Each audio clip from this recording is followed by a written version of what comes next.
Hey,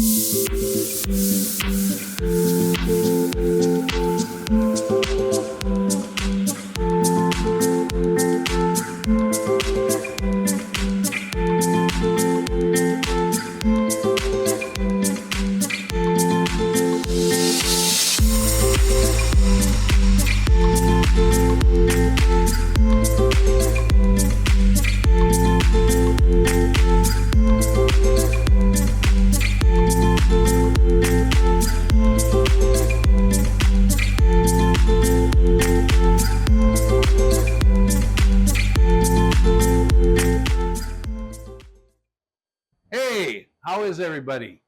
This is my new YouTube channel, so things are a little bit different. We might make some mistakes, but we're trying to work on this. My name's Randy, and this place right here is San Alejo Zero. We're located about 40 to 50 minutes north of Manta in Ecuador. This place right here is between San Clemente and San Jacinto. Officially, it's San Clemente. And I'm here today with my good friend John, and what we're going to do today is we're going to talk a little bit about living in Ecuador, about our choices, our backgrounds a little bit today, and just seeing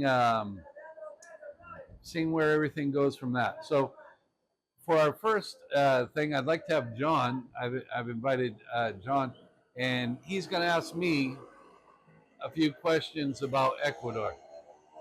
We're outside here, so you have to be careful about some of the noise and everything that comes up. Okay. All right, John. You've been here for how long, Randy? I've been here. Uh, well, I've been here a few times. This time, I've been in Ecuador since 2011. I did live in Ecuador between the years of 2004 and 2008. But up here at the beach, at the hostel here, I've been here for now about 4 years, since about 2021. And you also lived in other places across the seas as well. Where are those? Yes, I've lived in Taiwan for 4.5 years. I've also lived for approximately a year in Colombia. I lived in a place called Bucaramanga. And I visited many different countries in Asia and also here in South America. And so you've had San Leo Zero here for almost 4 years. What prompted you to decide to buy a hostel? Well, so a few of the things that led up to me buying this place is that we were in the middle of the pandemic, not an awful lot to do. And so I found myself watching a lot of YouTube videos. And in one of the videos, I saw this place. And I'd been looking around a little bit to find something for when I did retire, some sort of a property that I could make some money from. I always liked the idea about having a hostel at the ocean because I figured living in a nice place, be able to have a room, a place to sleep if I have a hostel. We have a small cafe restaurant here, so be able to eat. And then if I made a few dollars, then that would be good. Makes sense. Sounds like a plan. It was a plan. So anyway, from there, I had this idea, and I came up, and I ended up looking at the place. I ended up purchasing the place, and at the same time, another thing hit me. I actually was laid off from my job in the middle of the pandemic. So now here in Ecuador, things are a little bit different than the United States and Canada. So they do a thing which they call liquidation of a person. So for every year that I worked for the university, they gave me a month's pay. And then there was other money through the Social Security system that I got as well. So I continued with my purchase of this place. I was near the end of it, actually. And I decided that I would take this place and I would convert it into a hostel. Originally, it was just a 2-bedroom house in the beginning. Yeah, you made a lot of improvements here just in the 3 years that I've been coming. It's constantly trying to improve things, trying to get things better. you know, if you look out here, maybe you can look at the ocean a little bit where we are in front, and you can see how we live here. It's almost like a paradise right here in front of the ocean, the Atlantic Ocean. It's The Atlantic? no, it's the other one. One of us is confused. I grew up. I grew up. That's one of the reasons I asked John to do this, because if I make mistakes, you know, he's got the wit or whatever to be able to call me out on those things. Yeah. Well, you've made a lot of improvements. I am very impressed. The view here is awesome. The breeze is awesome. You're a great addition, and San Leozio is a great addition to San Alejo. Thank you very much. San Appreciate Clemente that. and San Jacinto, with the three Sans, as I call them. San Jacinto. Okay, you'll correct my Spanish. I'll correct you in Spanish. You do that. So yeah, I appreciate that. So it's been great living here. It's been great getting to know the individuals from this neighborhood. One of the things that I'd like to do with this YouTube channel is I'd like to introduce to you the real life here in Ecuador, some of the things that people do and reasons why to come down here, to either to look or to come down here to visit, to explore. And we have a thriving expat community here. I don't know exactly. Do you know how many expats are in this area here? I have heard that there are from Bahia de Caracas down to Bahia de Caracas.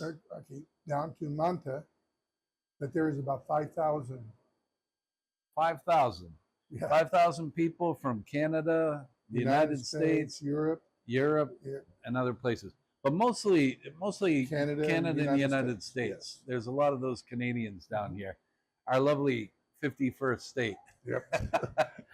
Sorry about that, those people from Canada. We love you down here. We don't think of you that way. So anyway, those are some of the things we have here. Now, I'm going to ask you a few questions, Okay. and we'll talk about this a little bit.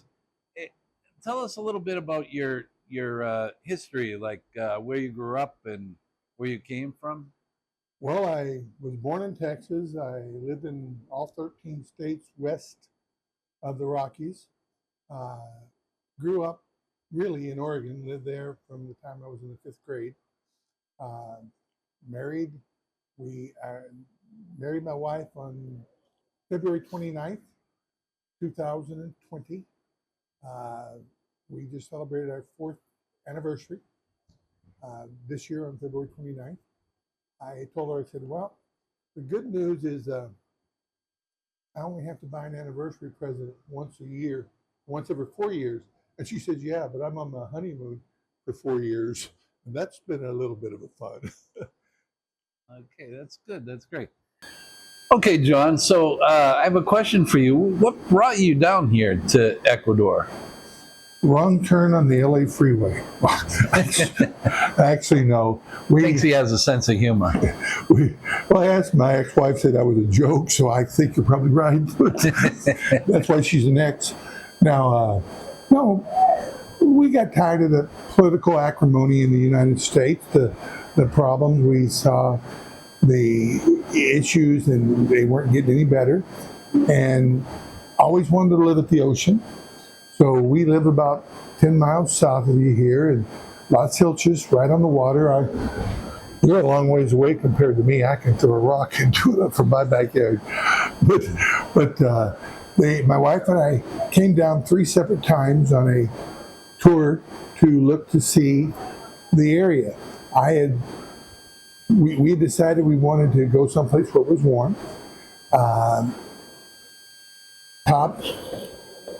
I have a good friend who owns a golf course in Belize, and he had been talking to me about coming down to Belize for 20 years, but I was building a business, so that wasn't a possibility. Well, the beautiful people discovered Belize, and now you have $1 million condos on the beach, you know. So the next place was Costa Rica, so we checked into Costa Rica. And the problem with Costa Rica, it's about 10 years behind Belize. So again, you got $1 million condos on the beach, and you can find good value properties up in the mountain, but I wanted to live on the beach. And I didn't want to have to shovel sunshine, because in Nevada, where I was living, we get snowy winters, and we had 3 feet of snow in one weekend, and that was more than enough to suit me. So you're talking for a person that grew up around the Boston area, yeah. so Anyway, so we flew into Guayaquil, rented a car, drove all the way up north. I wanted to see the front streets, the back streets, the side streets. I wanted to see Ecuador, because Ecuador was a third-rated country for expats. So we got all the way through. We really liked the Olón Montanita area. Montanita was a little bit too much parties. Olón we really liked. So then we went back home after our first 10-day trip, and we kept on the internet researching and researching. Come to find out, in Olón they have a very antiquated sewage system, and you have a lot of water outages and sewage outages. Well, that didn't sit real well with me. And then we also discovered that northern facing beaches get more sunshine than southern facing beaches, which I had no clue. So we came back for another 10 days and said we were going to stay in Manta. We stayed in Manta, and we went and drove all the way up to Bahia, through Crucita, through San Alejo, San Vicente, San Clemente. We saw a nice little place, development in San Clemente that we liked, but it wasn't really what we were looking for. When I asked the realtor, I said, "Now where's the ocean view?" And he said, "Come in the kitchen, step on your tiptoes, look over that house roof." And I go, "Uh-oh, that ain't getting it." yeah, I know. But just one thing I want to clarify before that, and that is, so we are actually north of Manta, and what John was talking about is right. So up around here, there's a microclimate that they call it, and actually the weather is always, I don't know if it's exactly warmer, but we don't receive the same amount of rain that south of Manta gets. Yes, so true. South of Manta gets, during the rainy season, they get an awful lot more rain than we get up here in San Clemente, San Jacinto, or Crucita, where John is, which is just a short ways away from here. Yep, and so we looked at a lot of houses and checked everything out. And we heard the 2 schools of thought: rent, buy. Everybody has to make their own decision. Yeah. We ran into a house that we walked into it, and my wife fell in love with it, and I said, "This will work in a heartbeat." And so we made them an offer. They accepted the offer. We bought the place. We moved down. And the only way for us out now is feet first. We're going to be here till the cows come home, and I haven't seen any cows too much. So I wouldn't be calling your wife a cow either. Me neither. You can do that once. No, Once. just once. That's it. I know. So, it's very interesting down here. The thing is about the prices of properties down here. I was told by a realtor, I showed her the photos of my place here and everything, that this place, if it were in the United States, would probably be worth about $5 million. Yep. But here, I bought it for considerably less than that. And so I chose my area. You have a place that's a little bit more secluded, but I chose my area, being a hostel. It's right in the middle between the center of San Clemente and the center of San Jacinto. So if I walk 5 minutes that way, in that direction, then I'll end up in San Clemente. And if I walk 5 to 10 minutes in that direction, then I'm in the center of San Jacinto. So that's why I chose this place in particular. I actually like the location, even though some people don't prefer that sort of thing. So what do you what have you, since you've been here, what are some of the things that you've really enjoyed about Ecuadorian culture, the food, about living here in general? Well, the people are friendly. We feel safe. It's much safer than Chicago, Baltimore, LA, Atlanta. Most of the crimes are small theft, of things. If you leave your car door unlocked and someone will steal something. But the people are unbelievably friendly.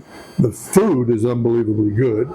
The prices and are healthy too. Yeah, absolutely. I've lost weight since I've been here. The prices are. Where'd you lose it? I think I found it. Yeah. I hate saying I want to lose weight because every time I say I want to lose 10 pounds, 25 of their friends come to protect them. The food is great. The weather is great. The location is great. The people are great. We absolutely love Ecuador and we'll stay here forever. Now, some of the comments that you talked about that I just wanted to bring out to people. There are things that do go on down here. There are murders. There is a crime rate in the bigger cities and things like that. However, I feel it's a lot safer here than actually in some of the main cities in the United States. Oh, absolutely. If you're not into the drug trade or into politics, you're pretty much exempt from all of it. Yeah.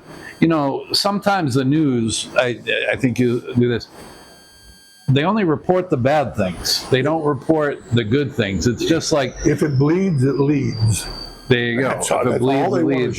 That's a good one. So the thing is, a lot of times, it's just like movies from the United States. Everybody sees the inner city movies and they think that all policemen are, crooked or that, their things are involved, because those are the things that we see. It's just like, too, also many Asian movies, they have, martial arts in there. They think anybody that's can Asian, jump off of a roof and can do all that stuff. So that's not real life. That's not the way that things are. And there's many places here that are very decent or whatever. Oh, absolutely. We've never had a problem with the national police, with the local police. Our only issues has been with transitos. Okay, so you got to explain what a transito is. A transito is a traffic cop who can write tickets, and if they charge you with something, it's usually $20 to $40, and they'll tear up the ticket and walk away. So it's just a price. So that's a transito. Transito. Yeah, transito. Okay, so they're basically the registry police, basically, and they're all throughout the country, checking on people that are speeding and things like that. However, the thing is in this country, police receive a very low salary. Most of them make between $500 and $600 a month, and that's very hard to be able to raise a family on and absolutely. to do all the different things. So. Unfortunately, in this country, and this goes from the top down to the bottom, is that people are used to paying people to get out of tickets. Well, it's no different than the United States. It's who you know, and that's how you get out. Political connections, and you can walk scot-free. It's the same everywhere. It doesn't matter. Country people are people. I don't like to call that for the U.S. or anything. I think but it's all or other places.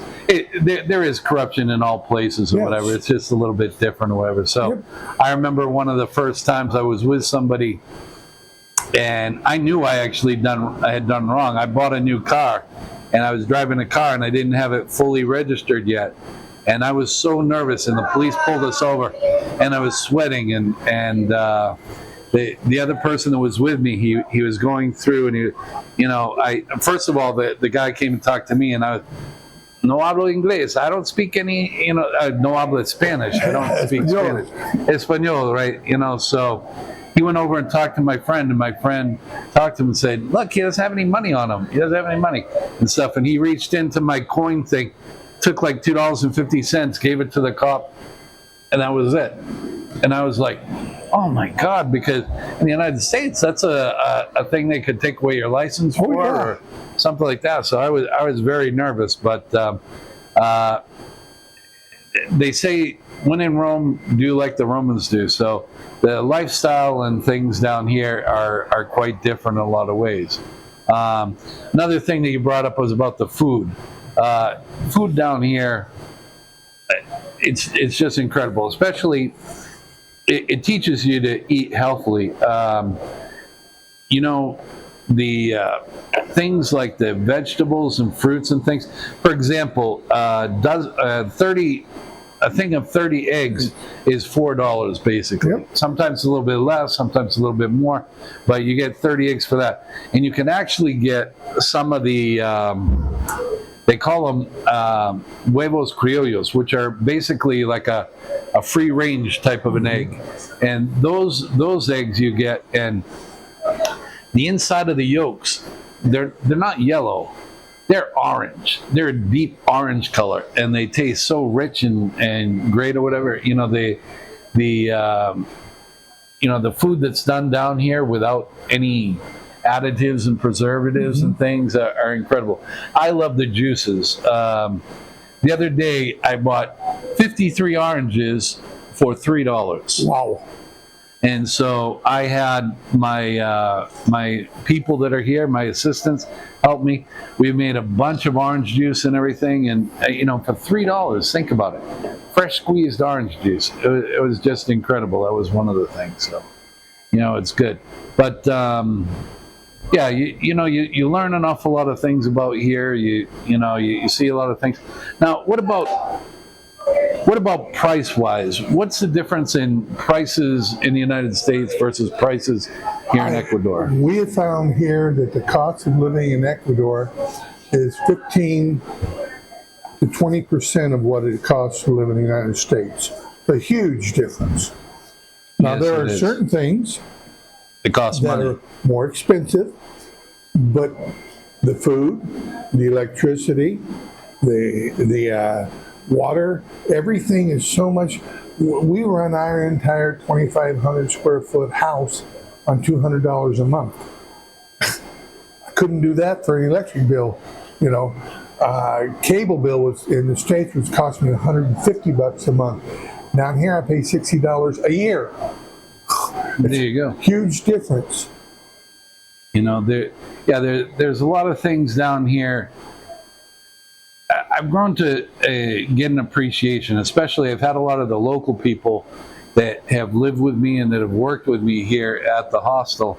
And so just how they live and how they're able to live so economically. Like most of the people that are expats down here, they actually live a life that a lot of the local people would say is a little bit luxurious. But local people, they find ways to be able to live. They live on a little over $400 a month. So, you know, we have, for example, plantains. Plantains are an incredible, I guess you call a plantain a fruit, wouldn't you? It's an artificial banana. It's related to banana. Not artificial, not artificial. It's real. But all the different dishes that are made. One of these days, I'm going to do a video just on the plantain down here, and a lot of the dishes that are made of, because there's two different types that I want to just mention in general. There's actually a lot of different types when you really get into it, but there's those ones that are green and those ones that are mature. The ones that are mature, those are called maduros, and actually their taste, when you cook them and everything, like they're more like a banana. The ones that are the green ones, they're actually a lot more starchy, and they taste, I don't know, they have their own individual taste, but they're like, you know, they're something different. So. Well, most of the restaurants offers 2 meals a day, family style. Desayunos, which is breakfast.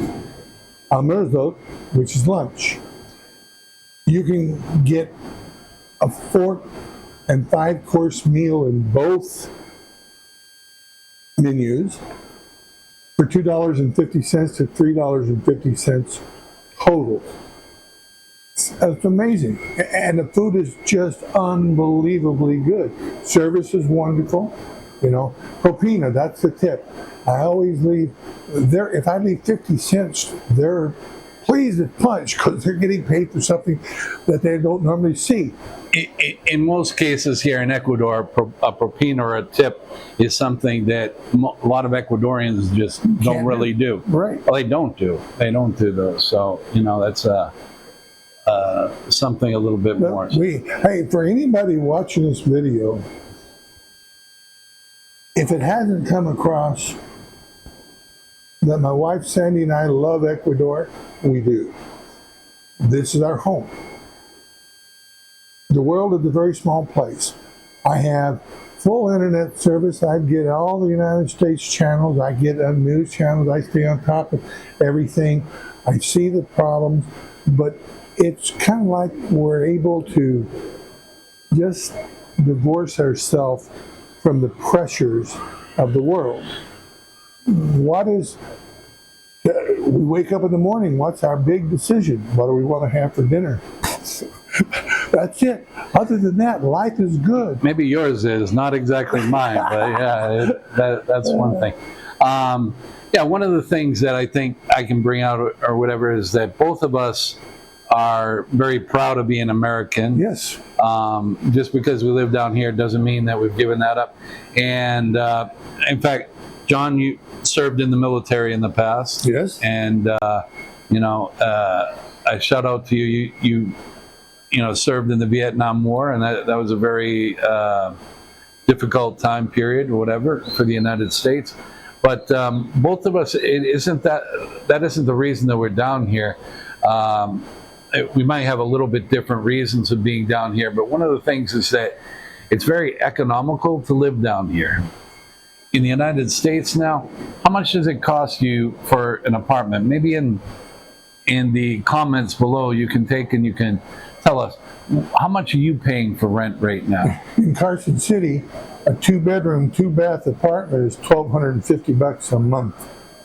Yeah, I come from the Boston area. It's a lot more than that in the Boston area. My property I had in Carson City on the golf course, the taxes annually were $8,900 a year. My taxes down here on 2,500 square feet, completely enclosed right on the ocean, $400 a year. It's a huge difference. Huge difference. It is, yeah.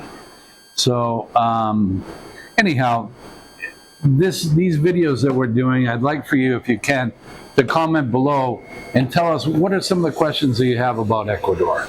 What are some of the things that you'd like to see?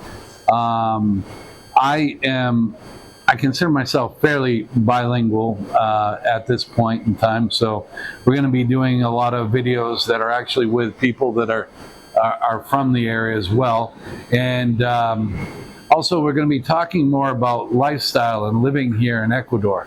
I have a small hostel that's here that you've seen at the introduction, and one of the things that I'm trying to do is I'm actually trying to promote my hostel that's here. And what I'm offering to a lot of people is, for anybody that's out there that you'd like to come down here to Ecuador and you'd like to live in a nice place, and I can do it for under $1,000 a month. It depends on your circumstances to be able to come down here. Maybe just come down in the wintertime for 2 or 3 months or something like that. That $1,000 a month includes food. Yes, it includes food. It includes everything. It includes your electricity, your food, your hotel stay. It even includes your pickup from the airport and bringing you here. It includes the washing of your clothes. It includes the cleaning of your room. It includes all of those other factors. Thank you for mentioning that, for that sort of thing. So it's a totally inclusive type of a situation where I'm looking for like persons like myself that would like to come down to come down here. And they're coming into the season where whale watching is coming up, and I've been out here and seen whales right outside. No, not me and you. Oh, The whales in the water, our whales, and the dolphins. We've seen the dolphins run right down the coast. It's beautiful. It's just beautiful. The jungles are great. The mountains, the high. I mean, for me, the big city, Guayaquil, 3 million people. Too many people don't want to be around that. We live in Crucita area, 10 to 15,000, local fishing village, fresh fish market every day, shrimp, fish, seafood, unbelievable price, unbelievable quality, much better than we have in the States. Yeah, I get this is a lot cheaper than John gets it or whatever. So I get what they call the lomo fino down here, which would be like the fillet steaks or whatever. That's $3 a pound down here for that meat. My chickens, I get a big size chicken for $6.50. So some of the prices down here are an awful lot better. And anything that has to do with manual labor is a lot less expensive. So anything that has that connected to it. John, you had a work project at your house and you were fine with it, and it was supposed to be $7,500, right? How much did you end up paying for that project? $2,500. $2,500. Okay, 1/3 of the price that he thought it was going to be. There's a major reconstruction on his house. Yep. And so, there's a lot of opportunities that are down here. So I think before we start boring everybody, we've been talking for a little while now. I think we ought to stop this first video. And I really thank those people that have taken and watched this video. Please subscribe to the video, and please like the video, and whatever else that you can do. Comment on the video. If you ask any questions, we'll give you our best answer. Won't necessarily be the correct answer you want to hear, but it will be our best answer based upon the truth as we see it. Okay, as we see it. That's a key point. Okay. All right. Thank you very much. Hasta la vista. Hasta la vista, baby. Are you dreading the thought of another cold winter with snow, freezing rain, and plummeting temperatures? What if I could offer you an alternative? How would you like to stay a stone's throw away from the ocean in a beautiful hostel with everything included? That's right, your own room with private bath only 10 meters away from the ocean. Welcome to San Alejosero. San Alejosero is a small hostel located on the northern coast of Ecuador. It's approximately 50 minutes north of Manta and 4 hours away from Guayaquil. Why spend another winter in the ice and snow when you can be basking in the sun on a beach in Ecuador? Come visit us for a month, 3 months, 6 months. You might decide to come down here all year round. We have a large expat community who have chosen to come to Ecuador and live as a retirement alternative. They say, my friends, life is about the choices you make. Isn't it time you chose San Alejosero? For more information, contact us via Instagram, Facebook, or WhatsApp.